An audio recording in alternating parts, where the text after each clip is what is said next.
Кто-то вооружился граблями и сгребает старую траву с могил, кто-то выносит прогнившую деревянную ограду. Работы здесь на всех хватает, но основная часть волонтеров красит металлические заборы, памятники и звездочки. Владимир Уйба тоже взялся за кисть. А я же все в жизни делал. Я же командир стройотряда. У меня каменщик, специальность рабочая. За этими могилами ухаживать уже давно некому, поэтому и появился у Республиканского совета ветеранов такой проект. В прошлом году активисты выезжали сразу в 2 района – Карткиросский и Усть-Вымский, благоустроили около 30 могил. Конечно, проблема есть очень серьезная, потому что родственники тоже умирают, они старенькие. Уезжают дети, внуки, и ухаживать некому. Конечно, вот такие акции нужны. Я думаю, чтобы они у нас в республике стали хорошей традицией. Но самое главное, этот проект что-то вроде эстафеты, которая передается более молодому поколению, ветеранам боевых действий, пограничникам, афганцам. Здесь бок о бок работают представители самых разных поколений, среди них и правнуки солдат-победителей. Для меня это большая память, участвовать в этой акции. Я чту всех ветеранов, всю эту победу, которую они вложили.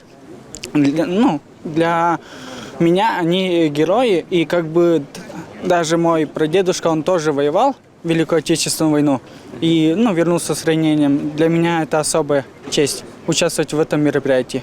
Чтобы не забыли, кому мы обязаны за наше мирное небо, напоминает этот памятник погибшим в годы Великой Отечественной войны солдатам. У каждой семьи, у каждого гражданина нашей великой Родины своя память и свой счет с этой войной. Счет не пришедшим с полей войны дедам, отцам, братьям, сестрам. Счет на потерянное поколение,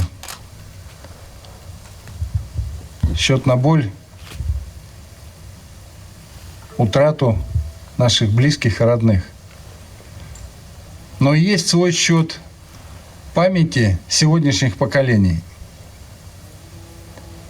И это наш счет, наш победный счет над этой проклятой войной. Не забыли и про тех, кто победу ковал в тылу. Ветеранам Часова и Палевец волонтеры помогли привести в порядок приусадебные участки. Установили забор, скосили траву во дворе, покрасили батареи отопления. Впереди такая же большая работа ждет в Кайгородском районе.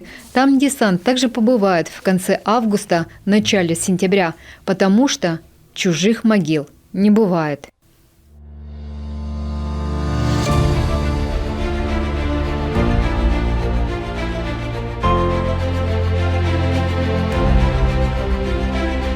Сегодня 75 километров Великой Победы. Это, конечно, такая дань памяти и дань уважения нашим ветеранам тыла, ветеранам труда, ветеранам Великой Отечественной войны, что мы помним, чтим и вот таким пробегом даем еще один посыл преемственности.